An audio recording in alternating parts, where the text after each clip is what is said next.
Bonjour, j'avais envie d'aborder aujourd'hui la relation avec le médecin. On fera après peut-être l'équipe médicale, mais il y a un certain nombre de choses qui doivent valoir pour toutes les personnes qui peuvent t'accompagner dans ton parcours médical. Voilà, donc moi, comme tu sais dans ma chaîne, c'est vraiment un partage d'expérience sur ce que c'est de vivre avec une maladie chronique. Donc voilà, moi je vis avec depuis 20 ans, donc j'ai eu voilà, un certain nombre d'expériences, de rencontres, etc. Et je partage, et bien sûr, ce qui m'arrive à moi n'est pas forcément ce qui t'arrive à toi, et on est tous différents, et on a tous des façons différentes de vivre les choses. Je sais, je le dis à chaque fois, mais c'est quand même important, donc voilà, prends ça comme un exemple. Et ce que j'avais envie d'évoquer avec toi, c'est la relation avec le médecin. Parce qu'il y a plusieurs commentaires qui vont là-dedans et des fois je me dis, oh là là, qu'est-ce que ça peut être compliqué. Moi, ça a été compliqué aussi pas mal de fois. Donc moi, les enseignements que j'ai tirés et la vision que j'ai tirée de tout ça, c'est que c'est important. C'est super important la relation que tu as avec ton médecin, que ce soit ton médecin traitant, si c'est suivi par ton médecin traitant, ou que ce soit par rapport à ton spécialiste, parce qu'il y a certaines maladies comme la mienne qui sont surtout suivies par le spécialiste. Donc, le médecin dans ta vie, ça va être quelqu'un de super important si tu as une maladie chronique. C'est pas comme pour tout le monde le rendez-vous médical que tu vas avoir tous les 36 du mois parce que tu as une infection, voilà, tu as une grippe, tu t'es blessé, tu as besoin d'un certificat de sport. Voilà, il y a des personnes qui vont de façon très très ponctuelle et très très épisodique chez leur médecin et c'est pas pareil. Tandis que toi, comme moi, tu as une maladie chronique, c'est plutôt la relation longue durée qu'on a avec son médecin. C'est un peu con à dire, mais c'est ça en fait. C'est comme voilà, une personne avec qui tu t'engages dans ta vie. Et oui, c'est une personne avec qui tu vas devoir prendre des décisions qui ne sont pas toujours faciles, qui vont impacter ta vie de façon plus. Et qui vont aussi impacter la façon dont tu te sens, la façon dont tu vis ta maladie, la façon dont tu suis tes traitements. Voilà, et la façon dont tu trouves aussi des solutions par rapport à tes problèmes. Donc la relation avec le médecin doit te fonder sur quoi? Elle doit te fonder sur la confiance. C'est vraiment important que tu trouves quelqu'un de bien. Trop souvent, on trouve quelqu'un parce qu'il est prêt, proximité géographique, donc des fois on n'a pas le choix. Hein. Et puis, ou alors parce qu'il a été recommandé par quelqu'un, ou alors parce qu'on a vu sur internet que c'était ça, ou parce qu'on nous a simplement adressé vers ce médecin. Et donc, on a commencé, on reste avec. Et même si ça ne nous convient pas trop. Moi, ça m'est arrivé ça de... voilà, et du coup, on est super mal parce qu'on n'est pas bien dans cette relation-là. Ça ne nous convient pas trop et on reste. On reste pourquoi? Pourquoi on reste en fait? Des fois dans des situations qui ne nous conviennent pas. Des fois parce qu'on n'a pas le choix. On n'est pas dans un territoire où il y a des masses de médecins et voilà, on n'a pas trop le choix. Des fois on reste parce qu'on a peur de le décevoir si on le quitte. C'est comme une relation amoureuse en fait.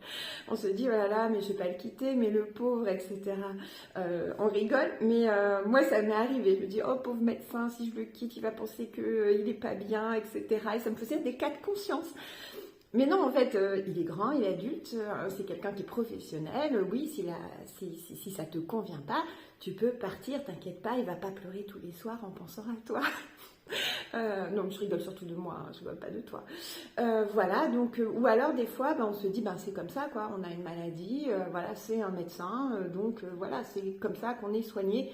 Et il n'y a pas d'autre façon, en fait, on doit accepter, ça fait partie des choses qu'on doit accepter dans notre maladie, comme il y en a tout plein. Or non, un médecin, c'est une personne aussi. C'est pas simplement quelqu'un qui a un savoir médical, c'est une personne. Et dans ce métier qui est très humain, ce qui va aussi compter, c'est la relation en fait. Et tous les gens ne sont pas doués pareil pour la relation humaine, et tous les gens ne mettent pas les mêmes choses dans la relation humaine, et tous les gens ne sont pas pareils dans la relation humaine. Et donc, pour être médecin ou pour n'importe quelle profession, d'ailleurs toi si tu as un métier, tu vois très bien que les gens qui ont le même métier que toi, ils le font peut-être pas pareil. Ils le font peut-être aussi bien, mais pas de la même façon. Et donc oui, ça impacte qui tu es, ce en quoi tu crois, ton vécu, ton relationnel aux autres, ça va impacter. Et donc le médecin, tout être humain qu'il est, et bien ça va impacter. Tu as des médecins qui vont avoir une approche très médicale, très rationnelle avec leurs patients. Ils vont te dire, voilà, ben, vous avez ça, ils vont bien expliquer très scientifiquement. Et ça va être ça, en fait, la base de la relation. Il y a des gens à qui ça va convenir, cette approche un peu froide, un peu scientifique, très rationnelle, parce que dans ton caractère, toi, tu es comme ça, tu es rationnel et tu as besoin, en fait, en tant que patient, qu'on te parle comme ça. Et c'est tout à fait OK. Donc, c'est plutôt vers ce type de personne qu'il faut que tu t'adresses et tu seras bien dans ce type de relation-là. Il y a d'autres médecins qui vont être plutôt dans l'humour, un peu dans la provoque, un peu, et ça va te convenir aussi, si toi aussi tu as ce type de caractère, ce type de relationnel-là, ça va permettre de dédramatiser un petit peu et ça va créer une connivence, etc. Et tu peux être bien là-dedans. Moi, je sais que c'est pas quelque chose qui me convient. J'ai vu un médecin comme ça qui était vraiment très apprécié par beaucoup de patients, mais avec moi ça collait pas parce que toujours cette provoque, des fois moi c'était pas sur des choses sur lesquelles j'étais prête à faire de l'humour, donc ça me mettait un petit peu mal à l'aise, mais c'est parce que c'est mon caractère à moi. Sinon tu peux être aussi plus à l'aise avec quelqu'un qui est plus dans l'empathie parce que tu as besoin de soutien, tu as besoin de voir dans les yeux de l'autre qui se préoccupe de toi et tu as besoin de le percevoir. Et donc, tu as besoin d'être avec quelqu'un qui, dans sa relation avec son patient, va être plutôt sur la prise en compte de ton émotion, de ta façon de vivre, et qui va transparaître ça, une gentillesse, une humanité. Moi, j'ai besoin de ça. J'ai besoin de quelqu'un qui soit gentil et qui soit et où je sente ce côté très très humain et très très impliqué. Comme ça, j'ai essayé. J'ai eu plusieurs médecin dans ma vie, et c'est ce qui me convient en fait dans le type de relation. Pourquoi c'est important? Parce que tu vas devoir du coup avoir une relation de confiance et ça va avoir un impact.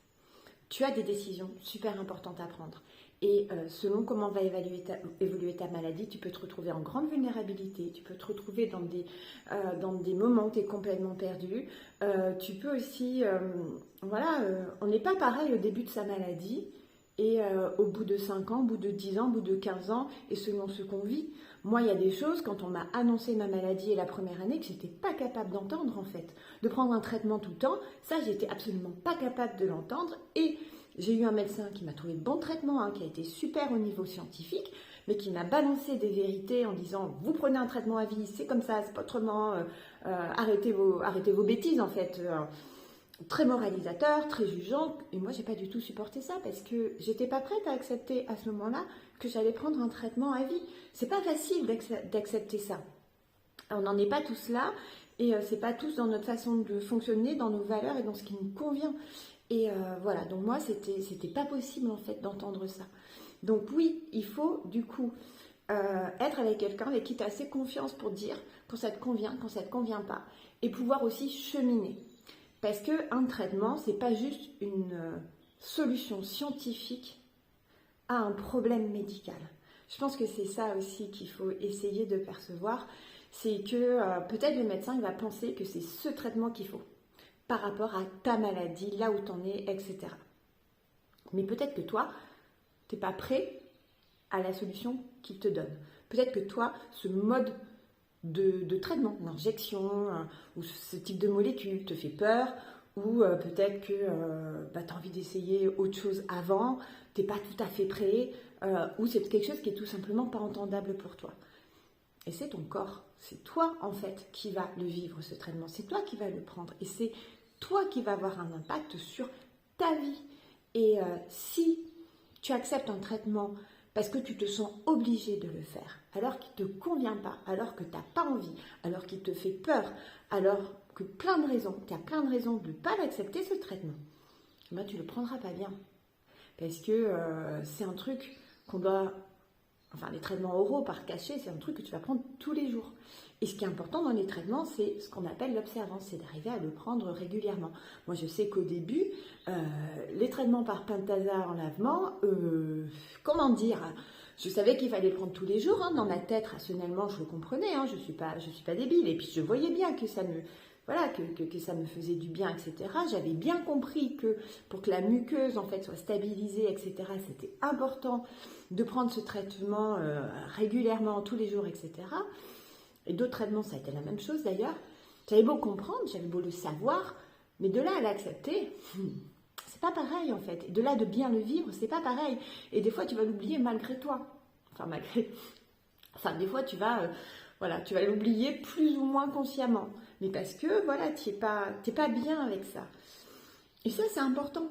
Ne te dis pas que tu es un mauvais patient ou que tu es une mauvaise personne ou que, ne juge pas ça, en fait. C'est juste en prendre conscience et dire comment je fais. Est-ce qu'il y a un autre moyen? Est-ce que je peux voir mon médecin, en discuter, trouver une autre alternative, une autre forme d'administration peut-être pour ce traitement parce que ça ne me convient pas. Et tu ne vas pas prendre un traitement parce qu'on te dit il faut. Il n'y a qu'à Faucon, hein. Si ça marchait, ce serait tellement facile. Non, c'est quelque chose qui doit être compatible avec toi pour que tu puisses le prendre sur le long terme. Parce que c'est là-dessus que ça se joue. C'est que des fois, tu vas prendre du traitement, même si tu n'as plus de symptômes et que ça va. Mais parce qu'il faut stabiliser la situation et tu n'as aucune raison ressentie de le prendre. Tu n'as pas de douleur, tu n'as pas de symptômes, etc. Pourtant, tu dois le prendre. Voilà, donc ça, c'est super important. Et le médecin doit être capable, en fait, d'entendre que tu es prêt, tu n'es pas prêt, tu as des raisons, tu as des réticences. Ça, c'est pas possible pour toi. Il doit être capable de l'entendre, il doit être capable de voir avec toi ce qui est possible de faire et pas te rejeter ou te juger parce que tu n'acceptes pas la solution qu'il te propose. Alors, on est bien d'accord que quand ça devient grave, les décisions médicales sont discutées à plusieurs médecins. Il ne prend pas la décision tout seul. Souvent, il y a des RCP, ce qui s'appelle des réunions de concertation pluriprofessionnelles ou pluridisciplinaires, ou des réunions de service, en fait, où ils vont prendre une décision à plusieurs selon un certain nombre de choses scientifiques, tels symptômes, ça donne tel traitement, sur tel type de patient, etc. Donc, il va te proposer ce qui... Et en fait, pour lui, selon la science, en fait, ce qui est le plus à même de t'offrir une solution thérapeutique. Après, tout le truc, ça va être de voir avec toi, parce que c'est ton corps. On a beau dire, c'est ton corps, c'est toi qui le prends, en fait, c'est ta vie. Si des fois c'est des choses très, des opérations, etc., il y a un truc qui s'appelle, ou même certains traitements, le consentement éclairé. C'est pas juste un papier à signer parce qu'on a confiance dans le médecin ou parce qu'on se sent obligé de le signer. C'est vraiment en fait lire les risques, lire les bénéfices, lire comment ça va se passer et être sûr que ça nous convient. Moi j'ai mis longtemps en fait à accepter ça. Moi j'étais plutôt première de la classe qui cachait quand ça allait pas. C'est-à-dire que oui, j'étais un patient super gentil en fait, qui disait oui, qui disait oui, je vais prendre ça, etc., qui essayait, parce qu'on se dit si je suis très très gentille, et si je suis un patient très modèle, je vais être bien soignée, il va me garder, etc. Il y a aussi ça comme enjeu, il y a notre santé comme enjeu, et le médecin c'est celui qui peut te donner ton traitement, qui peut te trouver une solution. Donc la relation est un peu biaisée. Et du coup, quand ça m'allait pas, je le disais pas. Je faisais pas bien, mais je le disais pas parce que j'avais peur d'être jugée, j'avais peur qu'on me soigne moins bien, j'avais peur que si j'ai des symptômes et tout, que ça me retombe dessus, que ce soit ma faute. Donc voilà, donc je disais pas certaines choses que je faisais pas bien. Et c'était pas dans mon intérêt. Et c'était pas dans l'intérêt de mon traitement non plus, parce que finalement ça cause plus de problèmes que de solutions en fait. Mais on est humain et ça c'est des choses qu'on fait. Donc c'est des choses que peut-être tu fais.